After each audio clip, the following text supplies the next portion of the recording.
Saudabe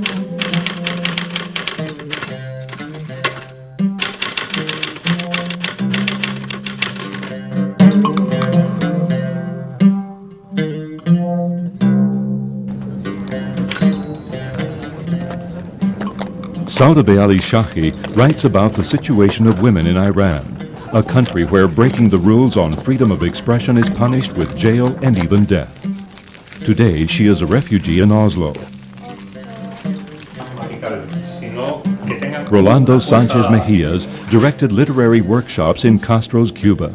As a staunch defender of reform and freedom of expression, he eventually became an undesirable person to the government.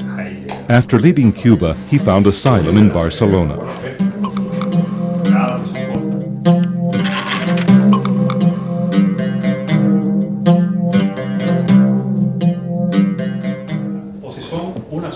Saudabe and Rolando have been forced into exile in order to preserve their right to express themselves freely. They tempted their luck. They didn't accept the censorship imposed on them, and when they fell victim to it, they rebelled against it. But they were lucky. After living through torturous times of fear and insecurity in their home countries, both Rolando and Saudabe have found cities of asylum, which welcome and provide for them for 2 years since they came with their families. During this time, they can be at peace with themselves and reorganize their lives in a distant but safe place. Oslo and Barcelona are part of over 30 cities of asylum that are distributed around the world.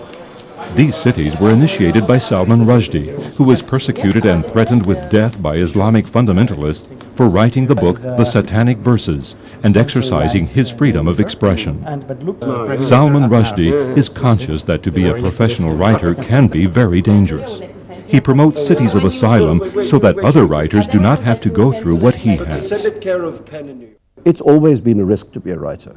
You know, I mean, if you look at any society in which a dictatorship arrives, whether it's a military dictatorship or a religious dictatorship or a political dictatorship, doesn't matter.